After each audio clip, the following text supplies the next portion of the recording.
This little old Corgi Juniors casting, it's called a Hot Rodder, has such an interesting look to it. I just knew I had to do something with it. But it has that darn yellow glass. So I had to figure out what kind of livery I wanted to throw on it. The more I thought about it, I thought, well, I think it'll look good in white. And the yellow would look good against the white. But as far as the livery, I've been wanting to do a shell oil livery for a while. And I thought, well, that'll work. So now you look, there's 3 posts on this thing, 2 at the back, 1 at the front.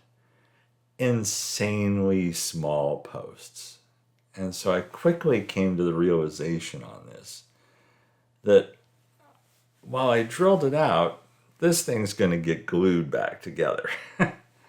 There's no way I was going to try and drill those posts and get a screw into them because it simply wasn't going to work. They're insanely small.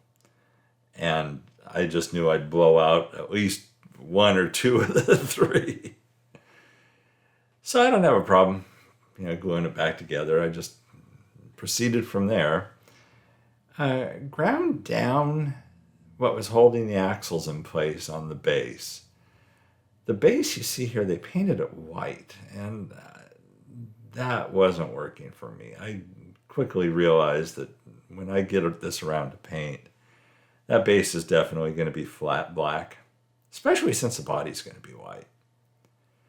Those axles were easy enough to pop off of there. I know I'm doing a wheel swap. So I threw the chrome section that you see there into Super Clean because I knew that needed to be somewhat re-chromed. Some of it I didn't want to have a chrome look. Like the interior, I wanted it to be silver, but I didn't want it to be chrome. And I knew I wanted to throw detail on it and stuff. So throw it in the Super Clean and let it soak for a while. And I just thought it was just a regular piece of plastic. It didn't look really any different than anything else. But when I went to take it out of the Super Clean, I was quite surprised. And at first, as I do this, I'm looking at it and I'm thinking, well, there's still chrome on it. And then I realized, no, that's just a reflection. That's not chrome on it. It's actually clear. It's made out of plastic that they also used for the windshield. That yellow clear plastic. The body itself was not in bad shape. There were some areas that were a little rough on it. And you have to expect that. This casting is old. I'm not certain how old. I'm guessing it's from the 60s, probably 1960s, if not, like probably early 70s. Again, that's a wild guess. I found different information online that led me different directions, but it's definitely an old casting. So I get that cleaned up. This is after it had been in the stripper. Both the body and the base went into citrus strip. And much like you see me do it for the Super Clean, where I run a wire through the plastic piece and dunk it in the Super Clean, let it sit there for a while. Same thing when I strip paint off castings. I run a wire through them, let them soak in the citrus strip, usually overnight. I'm not in a big rush on these usually. Let it sit, and then the next day what I do is I just raise those castings up so they're not soaking anymore, but I let the excess of the stripper drip back off into the jar. And I do this in a glass jar, much again like you see me do with the Super Clean.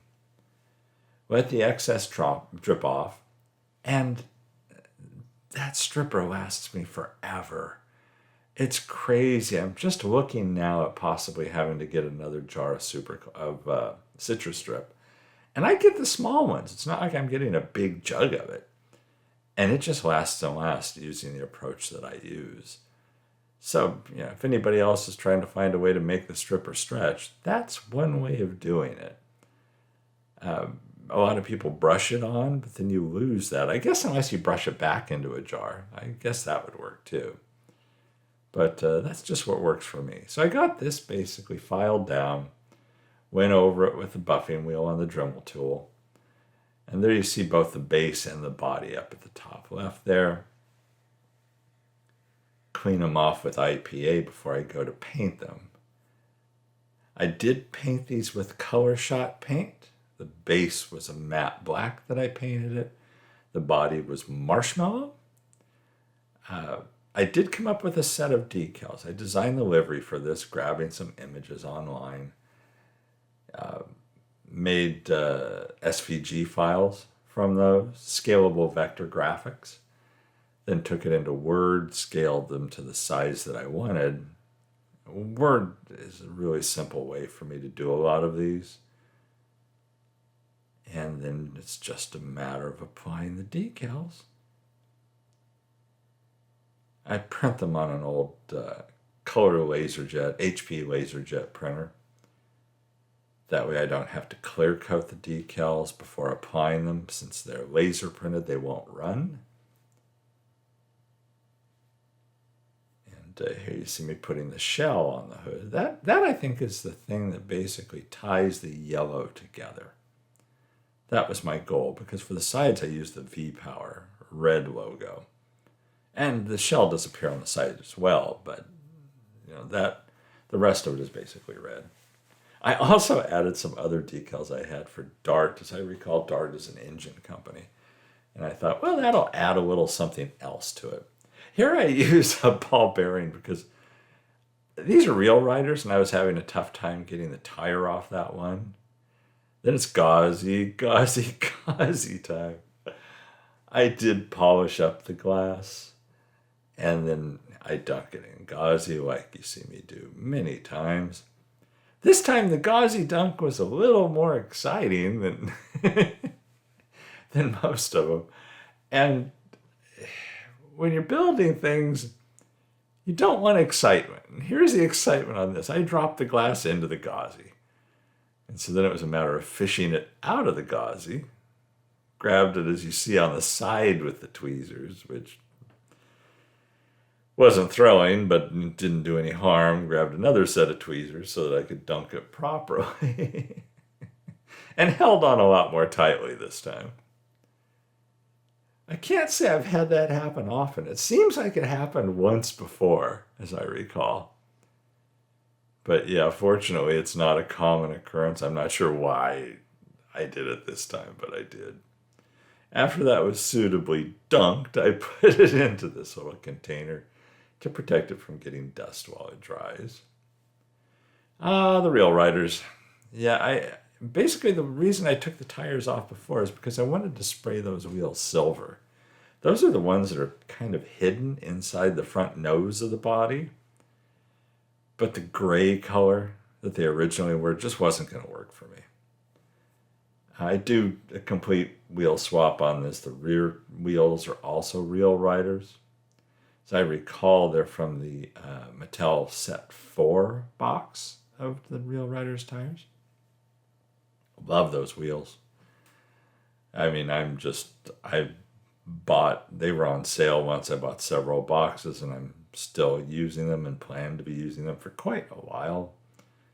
I used the little bead technique here on the end, just cutting off a piece of axle tube, shortening the axle and putting that over the end. Again, you don't see any of this because this axle is the one that's in the front of the vehicle, as you see here. The back axle, interestingly enough, was sized perfectly, so I didn't need to do any alterations to it. It just dropped in. Doesn't get any better than that.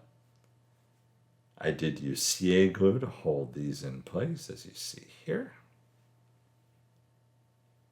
And the interesting thing about the Corgi body is that, like on a lot of Hot Wheels, part of the interior holds the axles in place, especially on new ones. But on the Corgi, this didn't have that support from the interior. The interior. Here it is after I shot it with the silver. Kind of going for a chromish look on it. Not too chrome, although I do chrome the pipes separately. I'm trying to use the panel line paint that you see there. And for whatever reason, there was usually the panel line marker, there's capillary action, like you see here, where you just touch it and it runs across an edge like that. And it wasn't doing that back in the engine area. It actually wasn't doing it exceptionally well in the seats either. But the capillary action really usually works out well. I did do some other detailing as well on the engine, using some paint pins, just small, fine paint pins. But here you see it. That's basically everything's done at this point. Drop that yellow glass in, and then the interior. You see how there's those holes? Yeah, you'll see those exhaust pipes go out through those holes in the side upper portions of the body. That drops into place. It's an interesting approach. It's an interesting casting.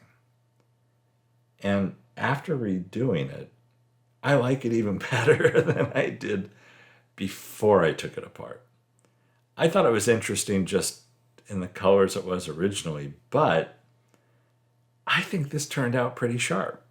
I think the detailing on the engine and interior also helps.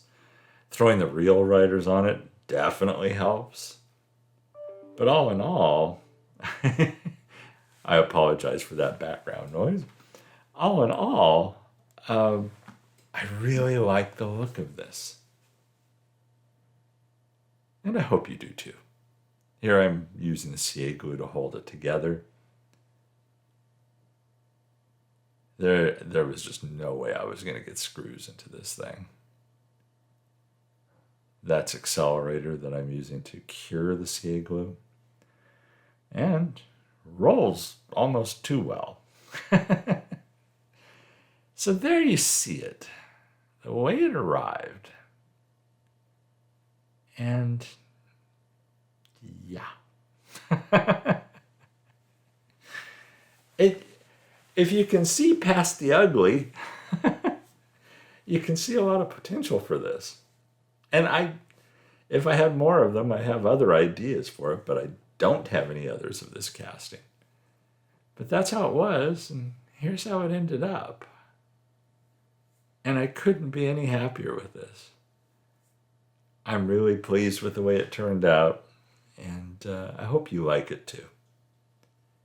If you do, hey, I usually don't mention this, but hey, give the video a thumbs up. If you like the channel, give the video a thumbs up. Everything helps. Every little bit helps. I do appreciate it. Thank you all for watching these videos. Thank you all for your support of the channel. Watching crazy old man take little beat up castings and hopefully turn them into something a little better than they started out. There's some glamour shots coming up. Everybody stay safe and healthy out there. I'll catch you in the next one.